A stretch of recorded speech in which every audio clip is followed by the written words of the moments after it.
What's up, fellas? It's you before. Some crazy shit just happened. I just had to make a story time about it because it was just. I had to tell somebody, and nobody's fucking awake right now. It's like 6 a.m. I've been up all night doing the fucking getting on that grind, on that Uber Eats grind. So I don't even know how to start this shit. This happened about 20 minutes ago, probably. I just fucking got home after this little fucking excursion. But, anyways, I was out Uber Eatsing like normal. Out Uber Eatsing like normal. I pick up a Denny's order, and I'm delivering it to like this little, I forget exactly, like Motel 6 type thing. I don't know exactly what brand it was, like which one it was. But in this area, there's like a bunch of different hotels and motels in like a little area. I'm sure anybody has seen stuff like that, you know? Like there's this type of inn and this type of inn, this type of hotel all in a little area, you know? We got the competition going and shit. So I pull up to, I didn't exactly see which one it was, but I was just following the directions. And I pull up to one of them, whichever one it was, let's say a Motel 6 or whatever it was. I pull up to this, and there's somebody waiting outside. There's two people waiting outside. This guy in a red hoodie and this girl. And usually when somebody's standing outside, you assume, oh, this person's waiting for their food. So I'm like, hey, I yell at the window, hey, you got an order for Sarah? You know, that's where the order was from. And this guy's like walks up to the car, so I'm like thinking like, oh, okay, this must be it. And then he's like, over here, and he's like guiding me to the other one. And he was actually right. It was at the other one. So I was like, oh, thanks, bro. So I get out of the car, and I grab the order, I walk up to the person. She was actually waiting outside, Sarah. So I walk up, and this guy's like following me now. He goes up, he's like, Sarah G, Sarah, because I told him I had an order for Sarah. So he's like, Sarah? He's yelling at this lady. Like he's helping me or some shit. So we walk over there. I give her the order, and I'm trying to walk back to my car, but this dude in the red hoodie is just fucking following my ass, and he's just right on my tail. And so I walk back to my car, and he's like, "Hey, can I get a ride? Can I get a ride?" And before I even get a chance to like give him an answer, he just hops in the car. It was unlocked because I was about to get in. He just hops in the passenger seat, and at this point, what choice do I have? Because I don't know what the fuck this guy's gonna do if I say no. He's already in my fucking car. I'm a generous person in general, so I usually am the type of person I would give somebody a ride if they needed it. So, whatever, we're seeing it through. We're gonna fucking give this guy a ride. I don't feel like I have any other choice at this point. So he gets in the fucking car, and I'm like, where do you need a ride to, man? Like, what's up? Like, where do you need a ride to? Like, I'm out driving around anyway. That's all I'm doing, basically. You know, delivering food, so I'm already driving around. Where can I take you? Where do you need to go? And he's like, man, I just need some fresh air. I just need to go get away from here. The fucking paparazzi are after me. There's so much fucking paparazzi, man. I just need to get away from here. The cops are after me because I have too much money. I'm a multi-millionaire. I own 8 different homes, 8 different mansions, and the cops are mad at me because I have too much money. I'm a multi-millionaire, and they're mad at me. And I'm like, at this point, it was already obvious that he was a tweaker or mentally ill in some way. I mean, somebody running up to your car asking you for a ride, standing outside of Motel 6 is already sketchy. But, yeah, I had no other choice. So he's fucking ranting about the paparazzi and the cops, like he's getting fucking gang stalked or some shit, like on that schizo gang stalker shit. Fucking the paparazzi's after me, the fucking cops. I have too much money. I have 6 fucking mansions, and they're mad at me. And I'm like, sure, bro, get some fresh air with me. Fuck it. Where can I take you? Whatever. He's like, just let me ride around with you while you do your job. Sure, dude. Fuck it. So I drive. So at this point, I should have noted down where I picked him up from, because I should have assumed like, yeah, I gotta bring him back here later. I fucking spaced that because I was just like, you know, in the moment of like, what the fuck is happening? All right, bro, sure, ride around with me. I don't have any other choice at this point. So I'm like, he's like chit-chatting to me. He's like saying all this fucking crazy nonsense about, you know, his mansions and how he's a multi-millionaire. And he's like, I got $800,000 on the way, and I'm pissed at this motherfucker. He won't give me my $800,000. And I'm like, man, that sucks. You know? And we're chit-chatting it up, and I'm trying to be friendly because I don't want to be on this guy's bad side. Like, what? Well, I don't know what the fuck could happen. I don't know this unstable guy. I don't know him. You know? It's a fucking stranger. Clearly twacked out or insanely mentally ill. Something's wrong with this guy. I don't want him around me, and I don't want to fucking find out what happens if I make him upset. So, anyways, we're chit-chatting it up. chit-chatting it up, riding around. I'm like, all right, man, I'm gonna park at this Jack in the Box because I'm waiting for orders. You want to ride around me doing my job? And then he looks at the clock and he's like, it's 5 a.m.? I'm like, yeah, man. Yep. The sun's fucking rising and shit. And he's like, I thought it was like 11:30, man. I gotta get back. Now, man, the cops are after me. I gotta go. And I'm like, well, okay, let's figure out which one this is. And then he's like, actually, can you take me to my mansion? And then he gives me this address, and I put it in, and we never made it to the house, so I never got to see. But on the little fucking like image that pops up, the little Google Maps image when you type in an address, it was like the shittiest little shack I've ever seen. Like it was like fucking, you're probably paying $400 a month in rent. Like it was literally like a shack, like run down as fuck. I can't imagine it being anything other than a fucking little shitty fucking makeshift trap house, you know? So I'm like, sure, bro, I'll take you to your mansion. Put in the address. Start driving that way. Start following the directions. He's like, wait, I need to go back to the Motel 6 or whatever the fuck it was. I need to go back there, and I need to get my Dolce & Gabbana bag. It has $200,000 in it. I need my Dolce & Gabbana bag. It has my name embroidered on it. That was a $200,000 bag, and I got hundreds of thousands of dollars in it. And I'm like, say less, man. Let's figure out which one I just picked you up from. Because at this point, I realized, oh shit, I don't know where the fuck I picked this guy up from. And now at this point, we're like 10 minutes across town at some random Jack in the Box. So I'm fucking putting in like different motels and inns, trying to figure out which one it is. I'm like, I think this is the right one. I put in the directions. Whole time he's like, turn this up, turn up your music, turn up the music, fucking turn on the air. I'm like, nah, I got you, bump this one. And then he's like, what kind of music you like? I'm like, hey, what's playing right now? You know, it was Playboy Cardi playing. It was Location, I think.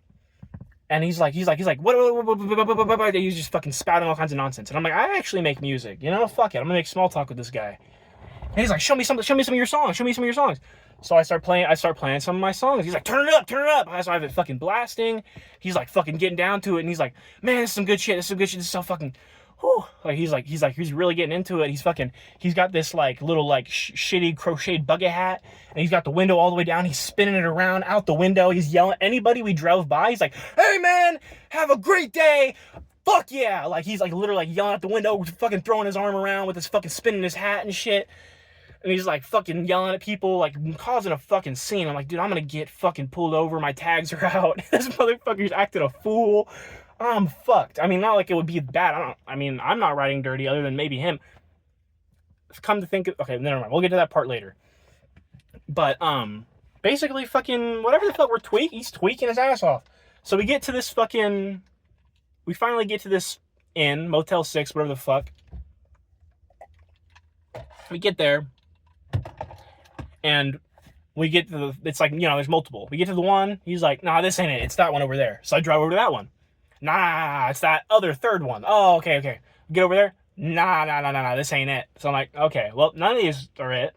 And he's not getting out of my car, so I guess I gotta see this through. So I put in directions for a different one across town, because I was like, it definitely wasn't the one, because I was pretty sure at that point it wasn't the one I picked him up from. He was right, it wasn't the right one. But I had no way of telling that before getting there, you know? I should have just paid better attention. But, so, then I drive across town to the other little cluster of fucking hotels and inns and shit. And we get there, and he's like, oh, yeah, this is totally it. And fucking, I feel like I've left out some important details. Well, I mean, it's not that important because it's just part of his ramblings, but like it adds to the story. Because at one point he's like, my dad's the king of Spain. And he asked me my name like 3 different times. I kept telling him Judah. And he's like, I love that name, Judah, like Jude Law. And then he asked me a second time, like Jude Law. And he asked me a third time, what's your name? Judah. I love that name. It's like Jude Law. You know? But, so finally we fucking, after all this bullshit, and he's like, I don't do drugs, I don't do this, I don't do that, you know, I'm just living my life. And he keeps spouting nonsense about how he's a millionaire. And at one point he changed it from 6 mansions or whatever. He's like, I own 7 islands. And my dad's the king of Spain. And if you look him up, it'll say that he's the Antichrist. But he's not the Antichrist. He believes in God. And I slept with this woman last night. She was the I know I paid $180 for her, but it was the best pussy I ever had. Don't tell my wife though. I was like, man, I won't tell your wife. Your secret's safe with me. And he's like, man, I'll give you $200,000 for giving me the ride and everything. I appreciate you. I'm like, oh man, no, you don't owe me a thing, man. You're all good. And he's like, I got a Gucci wallet. You want to see? You don't gotta show me shit. You don't gotta prove shit to me. I know, but I want to show you. Pulls out this like shitty like Temu wallet with like a skull. It wasn't even say Gucci on it or anything. It just had like a little like shitty plastic skull on it. I'm like, man, that's badass. It's fucking awesome. And he just keeps like, we're brothers, man. We're brothers, man. I love you. You know? A fist bump. Yeah, fuck yeah, dude. Sitting right here. Fuck yeah, bro. We're brothers. I'm so glad I met you. Just trying to fucking whatever. He's like, man, you brought the life back to me. All this shit. He just loves me, and he just loves everything. Fucking hooting and hollering, fucking causing a scene. At one point, we were on the highway, and there's a fucking semi-truck on the left, and he's like, trying to get him to honk their horn, and he's like, honk your fucking horn! Honk the fucking horn! And he's like screaming at him. And then we take our exit, and he's like, what a fucking prick. If I was a truck driver, I'd honk my horn for anybody. That motherfucker deserves to die. And I'm like, dude, you're right. At one point, he's like, I'm a blood. He's wearing a red, mind you, he was wearing a red hoodie. And at one point, he's like, I'm a blood. Are you a blood? Because it's my red hair. I'm like, no, man, I'm not affiliated with anything. He's like, that's good. That's good. Okay, but now we get to whatever. After all this rambling of him just riding around in my car, acting a fucking fool. Finally, we make it to the second set of hotels, and it's been this was over a pretty good span of time because it's across fucking town. All this tomfoolery, I'm worried I'm gonna get in fucking trouble. Like the cops are gonna see this motherfucker acting a fool at my window and pull me over, but nothing happened. We get to the fucking second one, and he gets out, and his phone was plugged into my cord right here, plugged into my fucking cord. It was in his pocket. And I keep missing shit. But at one point he was like, "Man, you got a drink in that?" Pointing at my drink, and I'm like, "Yeah, man. Can I get a drink of that? You can have the rest of it, bro. Like, I don't even care. I do not want to drink after you. So yeah, you can have the rest of that, man. Whatever." So he has his phone plugged into the thing. He gets out at the second set of things. The phone is plugged in his pocket. The cord fucking spills it wraps around it, spills it fucking everywhere. I still have yet to clean it up because I literally just got home. Spills it all over fucking everything. And he fucking jumps out, leaves the door wide open, and he walks up to this employee that's sitting there at the fucking step of the whatever. And he talks to her for a second, and then he looks at me, he's like, "This ain't it." And he starts walking towards the car, and I just fucking peeled off on him. I felt bad because I did more harm than good. I left him across town, not at the right place. I'm pretty sure it wasn't the right one either, but I just fucking peeled off because I'm not letting this motherfucker back in my car, you know? So I peeled the fuck off after he fucking spilled shit everywhere and fucking wasted a bunch of my time that I could have been making money and shit. And, you know, he left his pack of cigarettes in here, and I'm kind of worried. There might be some drugs in here. Let's find out. I'm kind of worried to look, you know? Like, what could, do you think this is just cigarettes, or do you think it's, I think there's some shit in here?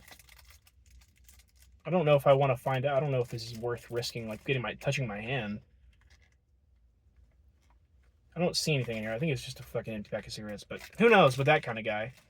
But, moral of the story is, lock your doors, and don't let a fucking tweaker get in your car. Because that was, you know, I don't know what could happen if I kept riding around with him. I mean, he seemed like he was very friendly, but at the same time, very unstable. So you never know what's going to happen. Even if he didn't do anything bad, I could have gotten, you know, pulled over with this fucking tweaker with drugs in my car or whatever the fuck. I don't know what he had on him. But yeah, this motherfucker.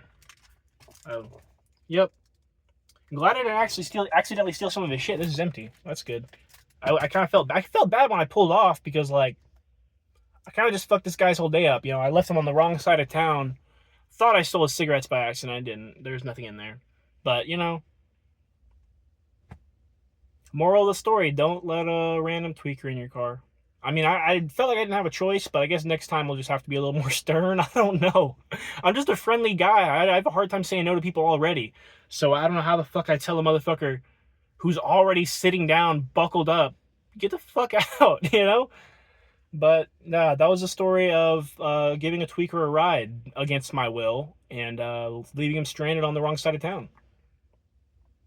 Happened just fucking now. I feel like I had to tell somebody. So you guys, my non-existent audience gets it. You guys get it. So peace out, fellas. That was fun.